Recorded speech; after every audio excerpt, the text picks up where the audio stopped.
Hello बच्चों, मैं अग्रवाल रुचि राजस्थान सरकार और वेदांता के CSR इनिशिएटिव ई कक्षा में आपका स्वागत करती हूं, जिसके टेक्निकल पार्टनर हैं मिशन ज्ञान। तो बच्चों, हमने हमारे थर्ड चैप्टर के 2 पार्ट्स पढ़ लिए। लास्ट वीडियो में हमने क्या जाना? हमने पढ़ा कि मांग को कौन कौन से तत्व हैं जो कि प्रभावित करते हैं। उसमें हमने उपभोक्ता की आय, उपभोक्ता की पसंद व रुचि, वस्तु की स्वयं की कीमत, अन्य वस्तु की कीमत अर्थात संबंधित वस्तु की कीमतें, भविष्य के बारे में कीमत प्रत्याशाएं, जनसंख्या का आकार व संरचना, राष्ट्रीय आय का वितरण, ये सब हमने जाना था। इसके बाद हमने बात की थी कि हम पढ़ेंगे मांग और मांग मात्रा में परिवर्तन। ये दोनों अलग अलग चीज़ें होती हैं। मांग अलग होती है और मांग मात्रा में परिवर्तन अलग होता है। तो यहाँ हमने दोनों के बारे में अध्ययन करेंगे। तो आइए देखते हैं। बच्चों, हमने बात की थी कि वस्तु की स्वयं की कीमत, उसको तो हम एक साइड में ले लेते हैं, और जो बाकी जो कारक हैं जो कि मांग मात्रा को प्रभावित करते हैं उसको हम कहते हैं अन्य कारक। हमने मांग फलन पढ़ा था जब हमने बात की थी कि वस्तु की स्वयं की कीमत, उसका जो मांग मात्रा से जो संबंध होता है वो तो मांग का नियम में आता ही है, जिसका हम कई बार डिस्कस कर चुके हैं। जो बाकी जो कारक हैं, संबंधित वस्तु की कीमतें, उपभोक्ता की आय, भविष्य के बारे में कीमत प्रत्याशाएं, और इसके अलावा राष्ट्रीय आय का वितरण, जनसंख्या का आकार व संरचना, ये सब किस में आती हैं? अन्य कारकों में। तो इसी के आधार पर हम मांग और मांग मात्रा को पढ़ेंगे। ठीक है बच्चों, तो आइए देखते हैं कि मांग मात्रा और मांग में परिवर्तन का अर्थ क्या है। तो वस्तु की जो स्वयं की कीमत में परिवर्तन के फलस्वरूप जो मांग मात्रा में परिवर्तन होता है उसे हम कहते हैं मांग मात्रा में परिवर्तन। ठीक है बच्चों, किसके हिसाब से? वस्तु की स्वयं की कीमत में परिवर्तन। यहाँ पर किस में परिवर्तन हुआ है? अन्य कारक तो स्थिर हैं, केवल वस्तु की स्वयं की कीमत में परिवर्तन हुआ है, उसके फलस्वरूप उपभोक्ता के द्वारा मांगी जाने वाली मात्रा में परिवर्तन हुआ है। अब वस्तु की स्वयं की कीमत को तो रख लो स्थिर, और अन्य कारक उपभोक्ता की आय, संबंधित वस्तु की कीमतें, इनको कर दो परिवर्तित। ठीक है, तो अन्य कारकों में परिवर्तन के फलस्वरूप उपभोक्ता द्वारा मांगी जाने वाली मात्रा में जो परिवर्तन होता है उसे हम कहते हैं मांग में परिवर्तन। आगे बच्चों, कि जो मांग मात्रा में परिवर्तन है, जो मांग का नियम है, वो तो वस्तु की स्वयं की कीमत में परिवर्तन के फलस्वरूप होता है, और जो मांग में परिवर्तन है वो अन्य कारकों में परिवर्तन के फलस्वरूप होता है। वही बात यहाँ पर लिखी है कि वस्तु की स्वयं की कीमत में परिवर्तन के फलस्वरूप मांगी जाने वाली मात्रा में परिवर्तन को मांग मात्रा में परिवर्तन कहते हैं, और कीमत के अतिरिक्त अन्य कारक जैसे उपभोक्ता की आय, रुचि, फैशन, अन्य वस्तु की कीमत आदि में परिवर्तन से मांगी जाने वाली मात्रा में जो परिवर्तन होता है उसे हम कहते हैं मांग में परिवर्तन। ये जो मांग को प्रभावित करने वाले तत्व हैं बच्चों, वो इतनी बार बोल दिए गए हैं, अब तो आपको बहुत अच्छे से याद हो गए होंगे। तो जो अन्य कारक हैं उसमें परिवर्तन के फलस्वरूप मांग में परिवर्तन, और जो वस्तु की स्वयं की कीमत में परिवर्तन के फलस्वरूप वो है मांग मात्रा में परिवर्तन। अब हम इनको 1 बाय 1 जानेंगे। तो सबसे पहले हम पढ़ेंगे मांग मात्रा में परिवर्तन। इसकी परिभाषा की हम बात कर ही चुके हैं कि वस्तु की स्वयं की कीमत में परिवर्तन के फलस्वरूप मांगी जाने वाली मात्रा में परिवर्तन मांग मात्रा में परिवर्तन कहलाता है। कीमत में परिवर्तन के फलस्वरूप वस्तु की मांगी जाने वाली मात्रा में परिवर्तन।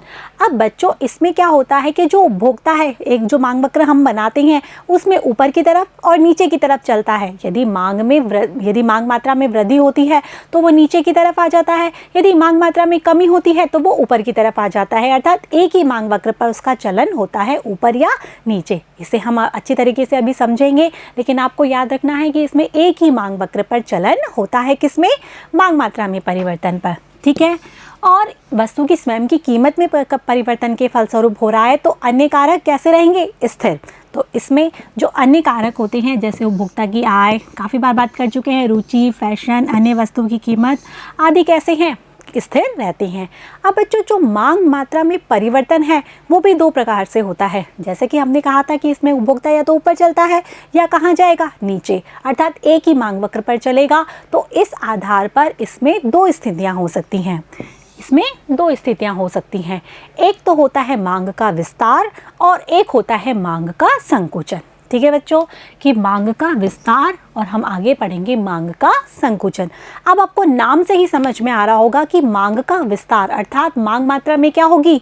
वृद्धि होगी, और मांग का संकुचन अर्थात मांग मात्रा में क्या होगी? कमी होगी। तो पहले हम मांग का विस्तार पढ़ लें कि अन्य कारक स्थिर रहने पर यदि वस्तु की कीमत में क्या होती है? कमी होती है तो मांग मात्रा में क्या होती है, वृद्धि होती है। मांग मात्रा में वृद्धि हो रही है तो उसे हम कहेंगे मांग का विस्तार। समझ में आ गया कि वस्तु की कीमत में कमी से मांग मात्रा में क्या होती है, वृद्धि होती है। ठीक है, आपको मांग मात्रा में वृद्धि करनी है अर्थात विस्तार हो गया। अब इसे हम डायग्राम की सहायता से समझेंगे तो आपको समझ में आ जाएगा कि किस प्रकार इसमें एक ही मांग वक्र पर उपभोक्ता कहाँ चलता है, नीचे की तरफ चलता है। यहाँ लिखा हुआ भी है कि एक ही मांग वक्र पर नीचे की ओर इसमें चलन होता है। अब आपके सामने जो सारणी बताई है उससे हम इस डायग्राम को बहुत अच्छे से बना सकते हैं और समझ भी सकते हैं। कीमत में कमी से मांग मात्रा में क्या हो रही है, वृद्धि। ठीक है, इसे हम डायग्राम से बनाते हैं। यहाँ हमारी हो गई कीमत, यहाँ हो गई मांग मात्रा। बच्चों डायग्राम बहुत क्लियरली बनाने हैं, एक्यूरेसी से बनाने हैं। आप देखिए कि मैं किस तरीके से बनाती हूँ, आपको उसी तरीके से इसको बनाना है। तो यहाँ पर हमारी कीमत जैसे है 1 और 2, मांग मात्रा है हमारी 100 और 200। समझ में आ रहा है। अब आप इसमें ये बोल रहा है कि यदि हमने एक मांग वक्र यदि ये बना लिया, ठीक है, ये हमारा मांग वक्र हो गया डी और डी। तो 2 कीमत पर मांग मात्रा कितनी थी, 100।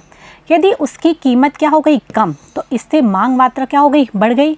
जहाँ 100 थी वहाँ 200 हो गई, अर्थात जहाँ ए बिंदु था वहाँ क्या हो गया, बी बिंदु। अर्थात उपभोक्ता एक ही मांग वक्र पर ए बिंदु से बी बिंदु की तरफ आ गया। कीमत के कम होने पर मांग मात्रा में वृद्धि हुई ना, तो ए बिंदु से कहाँ आ गया, बी, अर्थात कहाँ पर आ गया, नीचे की ओर। तो यहाँ नीचे से की ओर चलन हो गया, नहीं हो गया। तो मांग का विस्तार में क्या होता है, कीमत में कमी से मांग मात्रा में वृद्धि होती है, जिससे उपभोक्ता ऊपर से नीचे की ओर आ जाता है एक ही मांग वक्र पर। तो नीचे की ओर चलन हो गया, तो इसे हम कहेंगे मांग का विस्तार। अब इसका एकदम उल्टा कर लीजिए। उल्टा मतलब मांग का संकुचन किसे कहेंगे, तो कीमत में वृद्धि के फलस्वरूप मांग मात्रा में क्या हो जाएगी, कमी हो जाएगी। उसी सारणी को आपको उल्टा कर लेना है। यहाँ उपभोक्ता क्या करता है, नीचे से ऊपर की ओर चलता है। मांग मात्रा में कमी हो रही है ना, इसीलिए। ठीक है, तो कीमत में वृद्धि से मांग मात्रा में कमी होती है। एक ही मांग वक्र पर उपभोक्ता ऊपर की ओर चलता है। और सारणी को भी हम इसको उल्टा बना लेते हैं कि कीमत क्या हो रही है, बढ़ रही है, तो मांग मात्रा कम हो रही है। उसी तरह का हम डायग्राम बना लेते हैं। यहाँ हमारी P, यहाँ हमारी Q, 1 और 2, 100 और 200। ये हमारा मांग वक्र है D और D। तो कीमत में वृद्धि से, माना पहली कीमत 1 पर कितनी थी, 200, कीमत बढ़कर हो गई 2, तो 2 से हो गया 100। तो पहले ए बिंदु ये था और बी बिंदु अब ये हो गया। अर्थात पहले मांग मात्रा कम थी, मांग मात्रा अधिक थी, अब वो मांग मात्रा कम हो गई है, अर्थात मांग का संकुचन हो गया है कीमत में वृद्धि से। तो उपभोक्ता उसी मांग वक्र पर, मांग वक्र वही है ना, नीचे से ऊपर की ओर आ गया है, अर्थात ऊपर की ओर चलन हो गया है। तो इसे हम कहेंगे मांग का संकुचन। याद है, रहेगा आपको कि नीचे की ओर विस्तार और ऊपर की ओर चलन। ठीक है बच्चों, मांग मात्रा में वृद्धि, मांग मात्रा में विस्तार, मांग मात्रा में कमी, मांग मात्रा संकुचित। ठीक है, तो ये था बच्चों मांग मात्रा में परिवर्तन। अब हमने दूसरी बात की थी मांग में परिवर्तन। किसकी बात, पहले हम इसको देख ले, मांग मात्रा में परिवर्तन को एक डायग्राम की तरीके से मैंने बहुत अच्छे से समझा लिया इसको कि मांग मात्रा में परिवर्तन अर्थात वस्तु की स्वयं की कीमत में परिवर्तन के फलस्वरूप मांग मात्रा में होने वाला परिवर्तन हो गया मांग मात्रा में परिवर्तन। अब इसकी भी 2 स्थितियां होती हैं, एक तो है मांग का विस्तार और एक है मांग का संकुचन। मांग का विस्तार में नीचे की ओर चलन और मांग का संकुचन में ऊपर की ओर चलन। ठीक है बच्चों, ये इस डायग्राम से आपको बहुत अच्छे से समझ में आ गया होगा कि किस तरीके से मांग मात्रा में विस्तार और संकुचन होता है। अब हम मांग में परिवर्तन को देख लेते हैं कि मांग में परिवर्तन क्या होता है। तो हमने बात की थी कि मांग मात्रा में परिवर्तन में तो वस्तु की स्वयं की कीमत में परिवर्तन के फलस्वरूप परिवर्तन होता है, की थी ना हमने बात। अब इसमें क्या करना है, वस्तु की स्वयं की कीमत को तो रख लो स्थिर, अन्य कारकों में परिवर्तन के फलस्वरूप मांगी जाने वाली मात्रा में जो परिवर्तन होता है उसे हम कहते हैं मांग में परिवर्तन। अब इसमें भी 2 तरीके से परिवर्तन होता है और इसमें उपभोक्ता एक ही मांग वक्र पर नहीं चलता बल्कि उपभोक्ता का मांग वक्र ही बदल जाता है, मांग वक्र शिफ्ट हो जाता है, विवर्तित हो जाता है। ठीक है बच्चों, देखते हैं कि अन्य कारक उपभोक्ता की आय, रुचि, फैशन, अन्य वस्तु की कीमत में परिवर्तन के फलस्वरूप मांगी जाने वाली मात्रा में परिवर्तन। मांग वक्र में क्या हो जाता है, विवर्तन, अर्थात उपभोक्ता उसी मांग वक्र पर नहीं चलता बल्कि उसका मांग वक्र क्या होता है, खिसक जाता है। वस्तु की स्वयं की कीमत कैसी रहती है, इसमें स्थिर रहती है, अन्य कारक इसमें परिवर्तित होते हैं। और इसमें भी दो स्थितियाँ होती हैं, जैसे मांग मात्रा में परिवर्तन में दो स्थितियाँ थी, मांग का विस्तार, मांग का संकुचन, और इसमें भी दो स्थितियां हैं, वो है मांग में वृद्धि और मांग में कमी। ठीक है, याद रहेगा, उसमें विस्तार और इसमें संकुचन, इसमें वृद्धि और इसमें कमी, और उसमें विस्तार और संकुचन एक ही मांग वक्र पर, इसमें मांग वक्र ही बदल जाता है। ठीक है, तो सबसे पहले हम देखें मांग में वृद्धि। तो अन्य कारक स्थिर हमने रखे थे किसमें, मांग मात्रा में परिवर्तन में। अब मांग में परिवर्तन में वस्तु की स्वयं की कीमत स्थिर रहने पर अन्य कारकों में परिवर्तन के फलस्वरूप क्या होता है, परिवर्तन होता है। अब अन्य कारक में हम ले लेते हैं उपभोक्ता की आय। तो माना उपभोक्ता की आय में वृद्धि होती है तो इससे क्या होता है, उसकी मांगी जाने वाली मात्रा में भी क्या होती है, वृद्धि, तो उसे हम क्या कहेंगे, मांग में वृद्धि। यदि उपभोक्ता की आय में कमी होती है तो उसके द्वारा जो मांगी जाने वाली मात्रा है उसमें भी क्या होती है, कमी, तो इसे हम कहते हैं मांग में कमी। समझ में आ गया होगा, मांग में वृद्धि अर्थात मांगी जाने वाली मात्रा में वृद्धि, मांग में कमी अर्थात मांगी जाने वाली मात्रा में कमी। ठीक है, तो अन्य कारक जैसे उपभोक्ता की आय में वृद्धि से मांगी गई मात्रा में क्या होती है, वृद्धि। अब मांग में यदि वृद्धि होती है तो मैंने बताया था कि इसमें उपभोक्ता एक ही मांग वक्र पर नहीं चलता बल्कि उसका जो मांग वक्र है वो क्या हो जाता है, खिसक जाता है। तो यदि मांग में वृद्धि होती है तो मांग वक्र कहाँ खिसक जाता है, दाईं ओर। कहाँ खिसक जाता है, दाईं ओर। इसे हम इस सारणी के द्वारा अच्छे से समझ सकते हैं कि यदि उपभोक्ता की आय 1000 है तो उसकी मांग मात्रा 10 है, उपभोक्ता की आय 2000 है तो उसकी मांग मात्रा क्या हो जाती है, बढ़ के 20 हो जाती है। यहाँ एक चीज़ ध्यान रखने लायक वो है कि वस्तु की कीमत क्या रहती है, स्थिर रहती है, केवल क्या बदल रही है, उपभोक्ता की आय अर्थात अन्य कारक। तो अन्य कारक बदलने पर मांग मात्रा में क्या हो गई, वृद्धि हुई ना, कि उपभोक्ता की आय में वृद्धि हुई तो मांग मात्रा में वृद्धि हुई। अब क्या है, जैसे कि हमारा मांग वक्र ये है डी जो कि पहले था यहाँ पर P और ये Q। अब उपभोक्ता की आय में परिवर्तन हुआ है इसी कीमत पर। ठीक है, तो आय में परिवर्तन हुआ है, कीमत में तो कुछ परिवर्तन नहीं हुआ, तो मांग वक्र खिसक गया कहाँ, दाईं ओर। दाईं ओर खिसका अर्थात मांग में क्या हुई है, वृद्धि हुई है, क्योंकि उपभोक्ता की आय में क्या हुई है, वृद्धि हुई है, मांग मात्रा में क्या हुई है, वृद्धि। यहाँ जहाँ मांग मात्रा कितनी थी 10, वो बढ़कर उसी कीमत पर कितनी हो गई है, 20। को समझ में आ रहा है कि मांग मात्रा 10 से कितनी हो गई, 20, जिसका कारण कीमत नहीं है बल्कि क्या है, उपभोक्ता की आय है। तो मांग वक्र कहाँ खिसक जाता है, दाईं ओर। याद रहेगा कि यदि मांग में वृद्धि होती है तो इसका अर्थ होता है कि अन्य कारक, जैसे हमने उपभोक्ता की आय ली है, उसमें वृद्धि के फलस्वरूप मांग में वृद्धि होती है, जिससे जो मांग वक्र है वो दाईं ओर खिसक जाता है और जिसमें कीमत वही रहती है। कीमत कैसे रहती है, स्थिर रहती है। अब इसका उल्टा यदि हम करें, मांग में कमी, तो उसमें क्या होगा, उपभोक्ता की आय में कमी से मांग में कमी हो जाती है, तो जो मांग वक्र है वो कहाँ खिसक जाता है, बाईं ओर खिसक जाता है और कीमत वही रहती है। यही बात है ना। ये भी देख लेते हैं हम कि मांग में कमी, इसमें क्या होता है कि उपभोक्ता की आय में कमी से मांगी गई मात्रा में क्या हो जाती है, कमी हो जाती है। ठीक है बच्चों, समझ में आ रहा है। और मांग वक्र कहाँ खिसक जाता है, बाईं ओर। यही आपके सामने ये सारणी दे रखी है कि उपभोक्ता की आय है वो 2000 से कितनी हो जाती है, 1000, अर्थात आय में हो जाती है कमी, तो मांग मात्रा में भी क्या हो जाती है, कमी, अर्थात वो हो जाती है 20 से 10। ठीक है बच्चों, तो यही आपको यहाँ दिखाना है।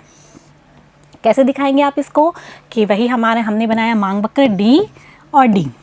ठीक है, यहाँ P और Q। अब 2000 यदि हमारी आय थी तो मांग मात्रा हमने मान ली है हमारी 20 थी। ठीक है, अब कीमत यदि हमारी जो स्थिर है और उसी कीमत पर मांग मात्रा में क्या आ रही है, कमी आ रही है, तो मांग वक्र कहाँ खिसक जाएगा, बाईं ओर। तो बाईं ओर खिसक के कितना हो गया, D1 और D1, तो वही कीमत पर हमारी मांग मात्रा कम होके कितनी हो जाएगी, 10। समझ में आ रहा है। यहाँ पर जो परिवर्तन हो रहा है वो उपभोक्ता की आय के कारण हो रहा है, अन्य कारकों की वजह से हो रहा है। कीमत कैसी है, स्थिर बनी हुई है, इसीलिए मांग वक्र शिफ्ट हो गया है। मांग वक्र कहाँ शिफ्ट हो गया, डी से D1 अर्थात कहाँ, बाईं ओर। तो आपको समझ में आ गया। मैं एक छोटा डायग्राम यहाँ बना देती हूँ। ये आपका D है, ये आपका D है, ये आपका D1, ये D1, ये आपका D2 और ये D2। तो मांग में वृद्धि होती है तो दाईं ओर खिसक जाता है, मांग में कमी होती है तो बाईं ओर खिसक जाता है। समझ में आ गया। तो मांग में कमी किसे कहेंगे कि अन्य कारक अर्थात उपभोक्ता की आय मान लें उसमें कमी के फलस्वरूप मांग में क्या हो जाती है, कमी हो जाती है, जिससे कि उपभोक्ता का जो मांग वक्र है वो बाईं ओर खिसक जाता है। समझ में आ गया। यही बात यहाँ पर है जिसे सारणी में दिखाया गया है। तो अब हम इसका भी सार देख लेते हैं मांग में परिवर्तन का। अन्य कारकों में परिवर्तन के फलस्वरूप होने वाला परिवर्तन, मांग में वृद्धि और मांग में कमी। मांग में वृद्धि मतलब मांग वक्र का कहाँ, दाईं ओर खिसकाव, और मांग में कमी अर्थात मांग वक्र का बाईं ओर खिसकाव। तो बच्चों आपको समझ में आ गया होगा अच्छी तरीके से कि मांग मात्रा में परिवर्तन क्या होता है, वस्तु की स्वयं की कीमत में परिवर्तन के फलस्वरूप होने वाला परिवर्तन। जबकि मांग में परिवर्तन क्या होता है, अन्य कारकों में परिवर्तन के फलस्वरूप मांग मात्रा में होने वाला परिवर्तन। जो मांग मात्रा में परिवर्तन है वो दो प्रकार से होता है, विस्तार और संकुचन, और दोनों में क्या होता है, उपभोक्ता एक ही मांग वक्र पर ऊपर या नीचे चलता है। जबकि जो मांग में परिवर्तन है वो दो प्रकार का होता है, मांग में वृद्धि और मांग में कमी, और इसमें उपभोक्ता उसी मांग वक्र पर ना रहकर उपभोक्ता का मांग वक्र ही बदल जाता है। यदि वृद्धि होती है तो दाईं ओर खिसक जाता है और कमी होती है तो वो बाईं ओर खिसक जाता है। तो आगे समझ में मांग में परिवर्तन और मांग मात्रा में परिवर्तन। यदि किसी प्रकार का कंफ्यूजन है तो वीडियो रिवाइंड कीजिए, दोबारा सुनिए, आपको समझ में आ जाएगा। अब हम इसी टॉपिक को आगे कंटिन्यू रखेंगे। अगले पार्ट में हम जानेंगे कि मांग का नियम क्या होता है और मांग के नियम की व्युत्पत्ति अर्थात वो कैसे उत्पन्न हुआ वो पढ़ेंगे हम अगले पार्ट में। तब तक के लिए आपको मेरी वीडियो को सुनते रहना है, ये सारी चीज़ें पढ़ती रहनी है, डायग्राम के प्रैक्टिस करते रहने हैं, पढ़ते रहना है, बढ़ते रहना है, आगे बढ़ते रहना है। तब तक के लिए थैंक यू।